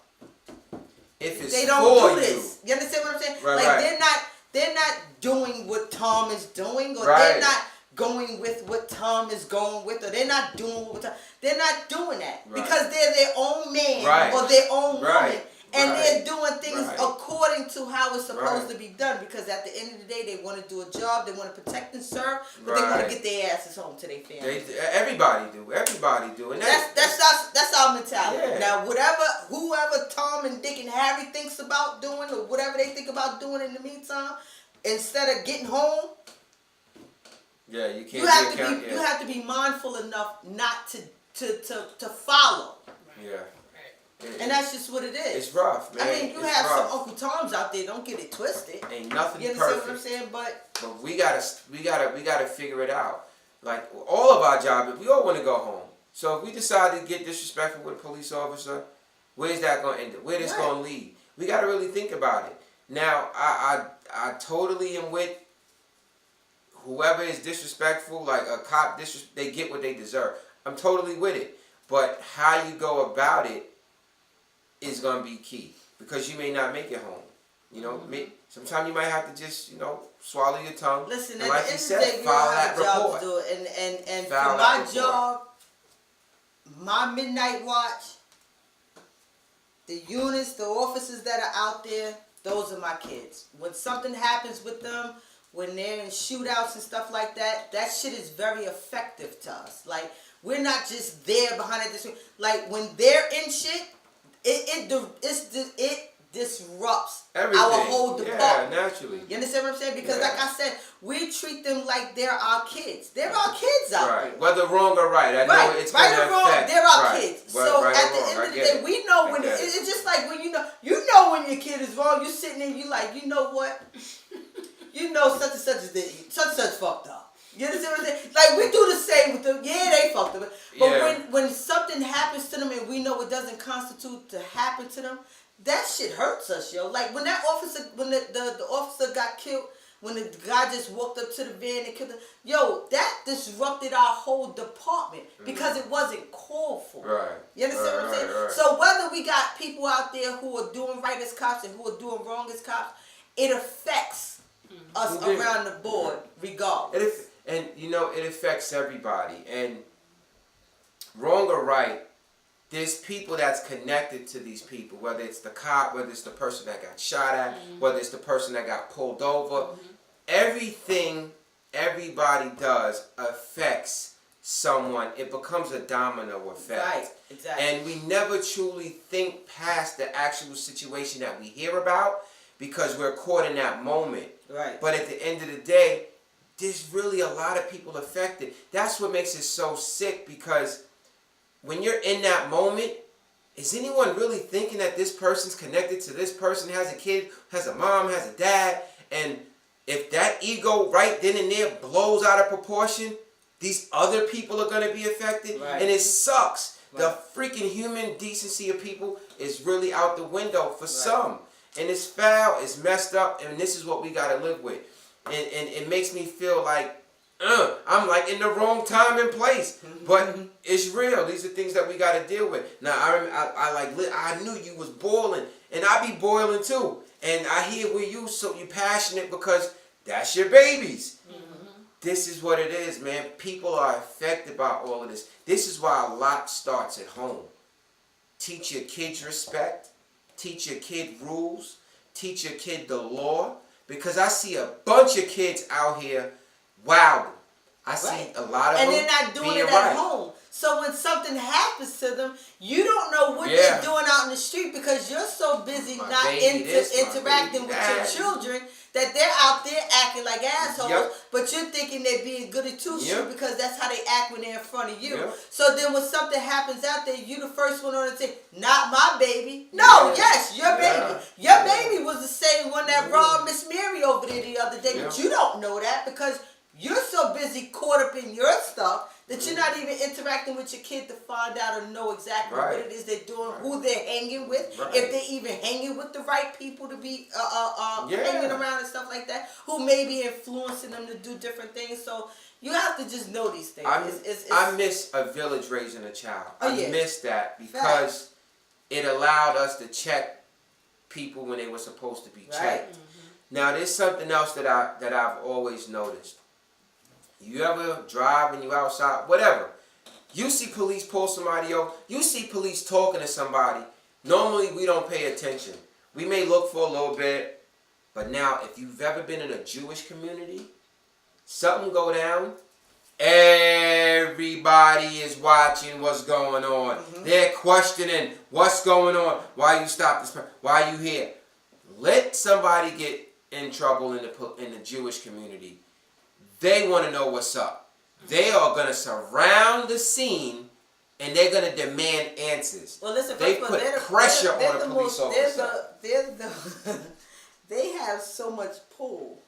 It's ridiculous. I was gonna say they that's do, what it is. But that's sticking really together thing. Mm-hmm. Yeah, that's that sticking together thing. Because they definitely have that pull. Like I Most have of to the give time- it to them. Well, maybe The you're Jews right. make shit happen. It has to be in numbers. Numbers, indeed. I respected them when they were able to shut the city down. That was respect for me. Now, like it goes as deep as don't let your child sit at home with no job. We got to get to the position where we really putting ourselves into in the places we need to be. Mm-hmm. We got to raise our kids right. We got to raise our brothers and sisters right. If I'm wrong, you tell me I'm wrong. You wrong, I'm going to tell you wrong. I'm wrong, you tell me I'm wrong. That goes for your friends. Yo, if you doing something foul, tell them, yo, you illin' right now. Right. You know what I mean? We got to do that. Without having those feelings where now I hate this, now I hate this. Right. We can't do that. We got to be able to say what's on our heart, say what's real, and let bygones be bygones. Mm-hmm. Not turn into enemies. Right. Not be on the street, man, I'm going to smoke him. Yo, him. And that's what's happening. We keep killing each other and just saying F each other. Then we going to sit here being at the bottom of the barrel. And they can come in our community, do whatever they want. Our and kids are sitting at home instead of being the cop patrolling the neighborhood, being the firefighter helping the neighborhood, or being the bus driver in it, whatever it is. We got to push ourselves to be the best that we can be and not just sit around just wasting away. Waiting for something to happen in order to make ourselves a voice. Word. You have to make yourself a voice. Make yourself a voice before the situation, not Word, after. man. Mm-hmm. Be the cause, not the effect. Yo, that whole community board meeting, yo, that's real, man. Yeah, become more involved with things in your community. Start things. How about start things in your community? Yo, when I tell you, they actually our community boards, they're on Jamaica Avenue, and the whole, if anybody's familiar with Jamaica Avenue, they had a meeting because everything you see going on in Jamaica right now, like BBQ's being there and Applebee's there was a plan. Mm-hmm. People got together. There was a plan. We want businesses. They wanted regular mom and pop shops to be at these meetings because they want to enrich it. Do you ever go to a Jewish community and see how there's strips of stores? They function beautifully. Mm-hmm. You ever been to a white community? There's strips of stores, places to eat, and they function without a problem. Mm-hmm. What's happening in our community? We got Harlem though. Well, cool. But you know what I mean? Like, if you look at anywhere a community is set up, you should be able to have everything you need. You should be able to have places to eat, stores to shop at. It should be a nice atmosphere. Mm-hmm. How many of our communities have that? But you can't because you're too scared of this one and that one and getting robbed. JoJo's son robbing you, or it's messed up, you can't man. stay open after a certain hour because you already know if you do, they coming in there to get you. So it's mad, yo. You can't That's do why that. And then there's so much hate. You're in between a rock and a hard place because you can't. I'm not responsible for JoJo, who was raised like a piece of shit. I'm sorry, I'm not. I could only be responsible for me, yours. Right? And mine. You know what I mean? For yours, I get it, and that's one of the reasons why a lot of the older brothers, when we talk, they don't want to say nothing to younger dudes because they're gonna put a foot in there. Right. But see, you have to stay on your kids as well because just because I can teach mine something, it's easy for mine to go out there and be totally manipulated. Indeed, yeah. You gotta stay on top of yours. So that's guess what? The truth. You gotta stay on top of yours. If I chastise mine today and I send him to school tomorrow, When that ass get home at 3 o'clock, just what? I'm on it again. Right. Cause I don't know right, what right. you've been conditioned with in them 8 hours, You're but right. I'm getting ready to uncondition you, and I'm gonna do it to the day I die. No doubt. To make sure you stay in the lane that No you're doubt. supposed to be in, No doubt. and not the lane that you've been thinking that is correct. doubt. No. it's Yeah, not. I remember something growing up. My mom's, you know, the usual. Come in the house, you know, don't be out there. She was worried, right? And I remember her saying to me one day, police killing black boys. So the fear of me being out here and the rebel spirit that I have, she always wondered, and you know, like, damn man, I don't want him to come into contact with police and have that rebel spirit and they lay me out. I get it. You know, I get it. So it's been going on a long time, and I know when you're young, you feel like Superman. Even when you get older and as you age, you always gonna feel like Superman. And that's an issue when your pride gets in the way. That's why it's very important, like y'all was saying. You gotta learn business technique. You gotta Right. learn how to be respectful. You gotta learn how to play the game. Like I said, Right. this teacher was telling me at one point. I had no idea what this man was telling me. It baffled me for days, for months. Play the game. And he gave me game this day. Saying learn how to play the game. And that's what a lot of people gotta learn how to do, man. You gotta learn how to play the game. You know, you gotta learn how to play the game. Unfortunately, that's the world we live in. You know? Yep. So I'm happy that man called in. that was it. If you You know. just tuning in, or if Definitely. you tuned in kind of late, we were done talking used about up all our our community time. Word. and We we done- had community activist, mentor, and my uncle, Michael Thomas, on, who gave us some really good pointers and some really good insight on encountering with the police. If you missed it, go back. Please have your children go back with your children to review the segment and the tape so that you can also get that insight and not miss out as well. Word. Share it with them. Share it with them. Yeah, Share so definitely. much with them. Because it's a lot that we don't know. And it's a lot they don't know. But we definitely got to raise them and teach them. We do. We definitely do. I'm just say yes. Would Yeah, she call you shoddy or Yeah, shady? shoddy. Shoddy used to be a crazy head. Yes, I was Look a at total guy. different dude, man. I was a I total mean, I was a dude. different breed. You know what I'm saying? Yeah, Like, we all were young at one point. right. And And then now, I was you know what? young But enough. now I still say that I'm a different breed, but I'm a more mature, I'm a more Right. intelligent, I heard. different breed. I held my first gun. I heard. Oh! Don't be telling people where you did all of that. This is not the kind of show. We are not advocating. This is not a gun state. Don't be telling. Were you down in Florida where there's a gun state? So, you know, and teach your children, you know. And a lot of these, you know, laws are different in different states. You know, you got some of these states where you can carry guns. And if you're in those states watching, just be careful. Make sure you're doing it the right way. Right. Make sure your license is legal. Right. Right. You know, and one of the things I want people to also do, you know, those that have a fascination with guns, I know we're in a critical moment where, you know, people are really against guns. And I'm on the fence because I know, you know, you got the kids that come to schools with the guns, but then we got to talk about why did they come to the school with the gun, which I guess is a whole nother show because they've been getting bullied. Maybe if people are a little bit nicer, these dudes wouldn't be running to go get a gun I to come definitely want shoot to a talk school. about that next week because there's Okay. a group of kids. Let me see, they're a community group, young kids doing some great things. But it's funny because after you can't please everybody. After all the Right. shooting, they don't want more policing in their school. They're against it. Yeah, because that feeling of police being here. No, right? You don't want that. If Right. police gonna be somewhere, let them be outside the school.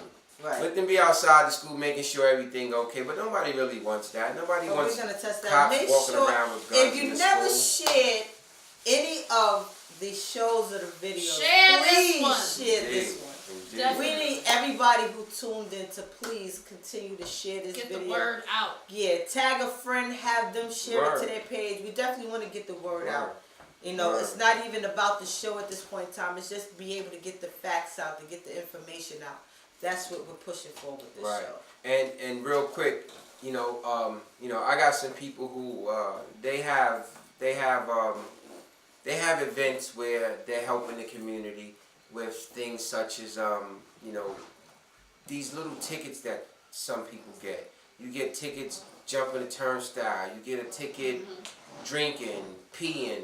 Like, I got some people who really are out here making things happen, and they accept your situation and they help you out with it free of charge. They're out here in the community giving back. I don't speak about it much, but if there's anybody that got a situation, y'all got questions, hit us up. You never know who we know. We know, right? You know what I mean? And what we can help you with. We could put you in touch with the right people. Right.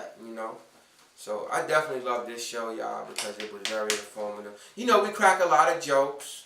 Right. We talk about some people. We talk about ourselves. We talk about situations. We give y'all advice.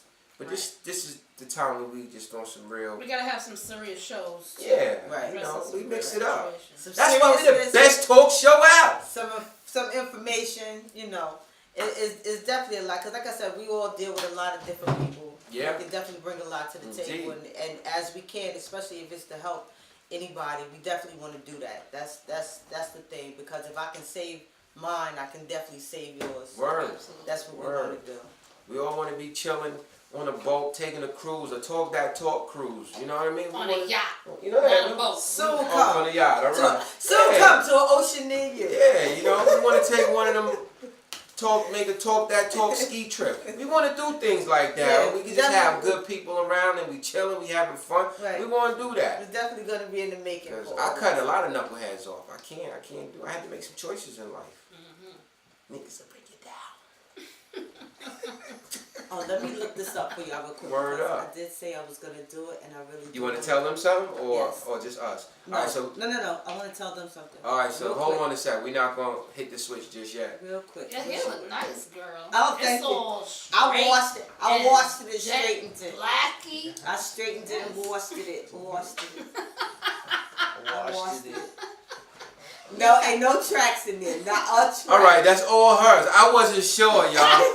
I was looking. I asked Nick like, I wasn't sure. I always know she said it was hers, but I told you she got this Japanese looking thing going on. So I wasn't sure. I was like, black folk ain't got that good of hair. Okay, her But- name is Deandra. Like I said, she's my stylist, Jay sister. It's gonna be in Rochdale Visit. It's a walk for autism. Village. That's what I said. You said visit. Visit. Did I? I was like, Rochdale visit. Where's that? It's in. They try to make me laugh. It's in Rochdale Village. Oh, that sounds bad. It's her first annual walk that she's doing for autism, which is dope. I mean, she advocates for her son, and I love it. Like, you can go. I think she has a page for him as well, but I don't know if she has her personal page open, but it's _ the queen _ it's her first annual walk for autism. It's in Rochdale Village, Queens, New York. 16965 137th Avenue at the flagpole. It starts Saturday at 10 a.m. to 3 p.m. April 7th, and she's gonna have performances by It's a Dance and the Elite Marching Band. That's tomorrow, That's y'all. tomorrow. Yeah. That's tomorrow. April 7th. She said it like it was next week. April Word. 7th. So I know we last minute with it, but hey, Listen, at least you we ain't don't gonna go forget, until 'cause it's Friday. I'm tomorrow. sorry. It's But tomorrow. listen, if you 10 have hours any from kids, now. if 10 you have, hours. if you have any children who are autistic, or you're a parent of an autistic kid and you want to participate, in Oh, it, you like ain't I got said nothing to again, do. or you just want to support. So Walk for Autism, Rochdale Village, 16965 137th Avenue at the flagpole from 10 a.m. to 3 p.m. Go That's out and dope. support if you I can. wish we had a bunch of Talk That Talk flyers. I'd be right out there handing everybody a flyer. Because that's what it's about, Right. That's what it's about. Anything y'all got going on, share it with us. And I'll share it. We'll share Absolutely. it. It's all good, whatever it may be. Because, we got to do that. We gotta stay informed. I'm liking this, whole little unity thing. This is dope. This is what we got to do. We got a platform. We're going to share Oh whatever yeah, is definitely. going We're definitely on. gonna put it out there for. We're nothing without you. That's right. I'm a little And guess sad, what? y'all, but I'm happy. Everybody that supports, supports us, we support them. So, we want to make sure, just because you don't support, even if you don't support us, we're going to support you anyway, because that's the bigger people that we are. Right. Exactly. And yo, if y'all didn't notice, I cut the beard. She did go on a date technically, but plus That's a lie. But because he had an audition to do, I'm going to allow him to get away with it. No, well, actually, I cut it for the movie. I'm in the movie. I can't say it yet, but I'm in the movie. I had to cut it down. But I did have an audition. I landed a role yesterday that was really dope. I landed the role, but I had to give it back, y'all, because the way my schedule set up, it just wasn't gonna work. And I was really down today, but one of my besties asked me, "You ready for the show tonight?" And I was like, "No, I'm not. I just was a little depressed." But I'm glad the show picked me up. I got here. It's like I go in the booth. I get around my peoples right here, and we make it happen. Word. We make it happen. It was a little late with my hot water, but I got my hot water, got my tea. But anyhow, any last things to say? Any last things? Again, we always like to tell y'all, life is all about living. Can you curse? The kids will be asleep. Ain't no kids should be watching this. Their parents cuss. It's 12 o'clock. Life is about living, and then you just Fuck it up. And do it all over again. That's right. So it all over. That's right. We're gonna get that on the beat one time. Oh yeah, one time. But yo, y'all stay up. Y'all have a great weekend. We enjoyed you. I hope you enjoyed us. Like I Indeed. said, please share this video. If you don't share no other, share this video. If you don't share this video, I hope a booger drop out your nose in front of everybody.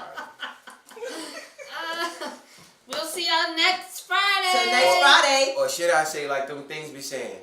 If you don't share this video with 10 people that you know, you're gonna have You're gonna die tomorrow. The devil's gonna look you in the face tonight. Yes. Yo, peace You're gonna have an exorcist sleeping next to you in the morning with a head twisted around. Yo. Peace out, y'all. Word, See you love, next Friday. peace, snatching Bye. this in. Love.